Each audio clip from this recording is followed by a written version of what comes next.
اللہ تعبدوا الا ایاہ، بس ایک چھوٹا سا جملہ اللہ نے یہاں کے، چونکہ یہاں اللہ نے والدین اور اخلاق بتانے تھے تو اپنے لیے صرف ایک جملہ بولا، باقی باتیں بھی اللہ کے لیے ہیں، لیکن اللہ نے میری بندگی، اس بندگی سے مراد 5 وقت کی نماز نہیں ہے، حج، روزہ، زکوٰۃ نہیں ہے اس کی مراد، یہ ساری باتیں داخل ہیں، اور اس کے ساتھ 24 گھنٹے کی زندگی اللہ کی مرضی پر گزارو، نفع آئے تو شکر ادا کرو، نقصان ہو تو صبر کرو، برداشت کرو، پھر بھی شکر ادا کرو، کہ میرا رب یہ کہہ رہا ہے کہ میں نے صرف اللہ سے تعلق جوڑنا ہے۔ اللہ کے نبی نے اپنے چچا زاد بھائی عبداللہ بن عباس سے فرمایا کہ یا غلام، اے نوجوان، اوصیک بکلمات فاحفظھا، میں تمہیں چند باتوں کی وصیت کرتا ہوں، کیا؟ احفظ اللہ، احفظ اللہ یحفظک اللہ، یحفظک اللہ، اللہ کے اوامر کی حفاظت کر، اللہ تیری حفاظت کرے گا۔ احفظ اللہ تجدہ تجاہک، تو اللہ کے اوامر، اسلام، حلال حرام کی پہچان کر کے زندگی گزار تو اللہ کو ہر وقت تو اپنی مدد کے لیے تیار پائے گا۔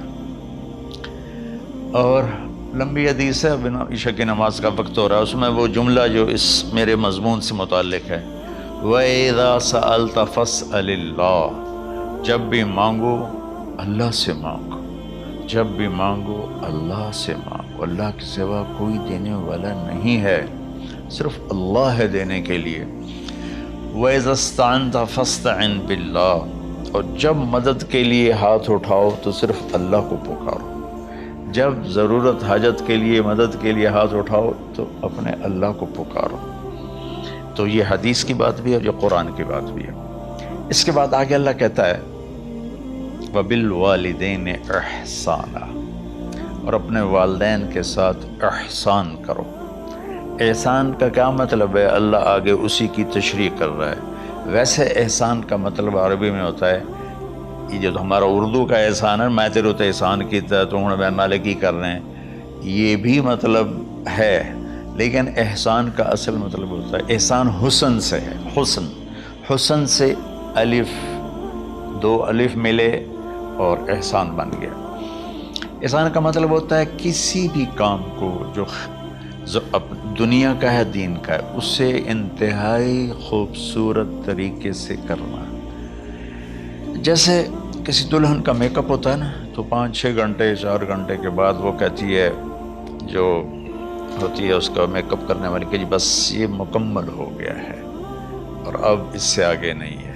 تو آخری انتہا، اچھائی کی آخری انتہا پر پہنچ کے کام کرنے کو احسان کہتے ہیں۔ تو میرا اللہ کہہ رہا ہے میرے بندو، اپنے والدین کے ساتھ وہ کرو کہ جو بھلائی کی، خدمت کی، ماننے کی آخری حد ہے۔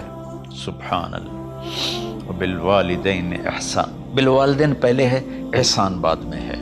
اللہ تعالیٰ نے باقی سب کو پیچھے کر کے فرمایا کہ دیکھو خاص طور پہ ماں باپ کے ساتھ وہ رویہ کرو کہ ان کے دل سے دعائیں نکلیں۔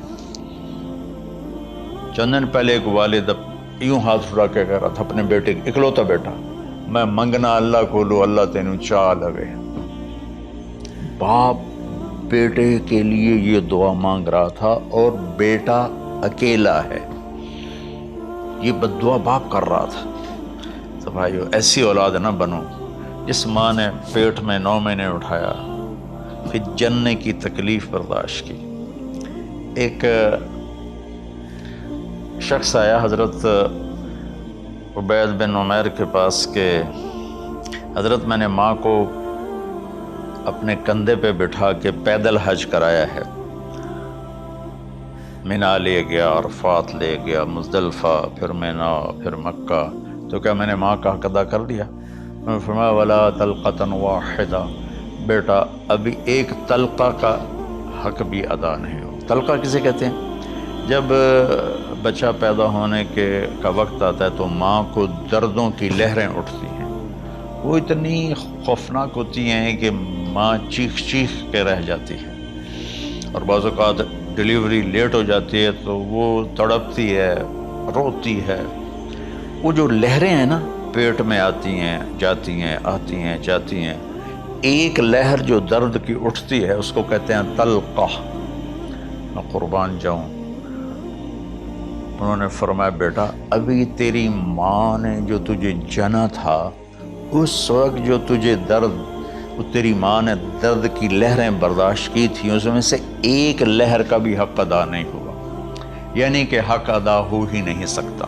یہ مطلب کہ حق ادا ہو ہی نہیں سکتا کہ بیٹا ابھی ایک کا بھی نہیں۔ پھر حضرت عبداللہ بن عمر سے ایک شخص نے پوچھا کہ اچھا یہ جو آدمی تھا یہ خراسان، یہ ایران میں ہے اور افغانستان میں، یہاں سے ماں کو پیدل کندھے پہ بٹھا کے مکے پہنچا تھا، اندازہ لگا اس نے کتنی مشقت اٹھائی۔ اور عبید اللہ بن عمیر کہتے ہیں بیٹا ابھی ایک لہر کا حق ادا نہیں ہوا۔ یہی سوال حضرت عبداللہ بن عمر سے کیا ایک شخص نے کہ حضرت میں نے اپنی ماں کو حج کرایا ہے، سارا میں نے پیدل کرایا ہے اور کندھے پہ اٹھا کے کرایا ہے، تو کیا میں نے ماں کا حق ادا کر دیا؟ وَلَا زَفْرَةً وَاحِدًا وَلَا زَفْرَةً وَاحِدًا۔ کہ بیٹا تیری ماں نے تجھے پالتے ہوئے جو تھک تھک کے لمبے لمبے سانس لیے، ہوکے بھرے، ابھی ایک ہوکے کا حق بھی ادا نہیں ہوا، یعنی حق ادا ہو ہی نہیں سکتا۔ تو احسان کے آگے تشریح آ رہی ہے۔ تو آج میں صرف اتنی بات کروں گا کہ میرے بھائیوں، میری بہنوں، میرے بچوں، میری بچیوں، اللہ کے واسطے ماں باپ کو دکھ نہ دینا ورنہ اللہ بھی ناراض ہو جائے گا۔ چند دن پہلے ایک بچہ بچی میرے پاس آئے، دونوں میڈیکل اسٹوڈنٹ تھے، کہیں کہ ہم شادی کرنا چاہتے ہیں۔ تو بچی نے کہا جی میرے والدین ناراض ہیں، وہ نہیں، اس رشتے پر راضی نہیں ہیں۔ تو میرے باپ کہتے ہیں اگر تو نے یہاں رشتہ کیا تو تیری میری ایک درمیان ایک خط آئے، کھچ جائے گا خلیج، ہم اس پار نہیں آئیں گے تو اس پار نہیں آئے گی۔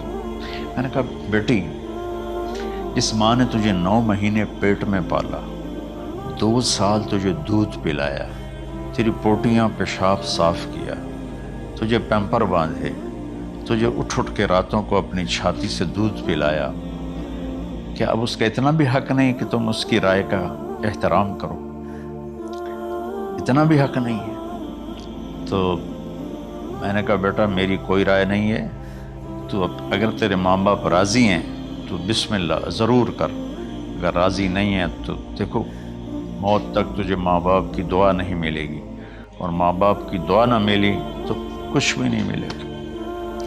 تو بھائیو دوستو، خاص طور پر آج کے کالج کے نوجوان بچے بچیاں یہ ماں باپ کے ساتھ بہت بدتمیزی کرتے ہیں، چونکہ اس میں والدین کا پہلا قصور ہے کہ انہوں نے ان کو دین نہیں سکھایا۔ بچپن میں انگلش میڈیم اسکول، پھر او لیول، پھر اے لیول، تو انہیں کیا پتہ ماں کون ہے باپ کون ہے۔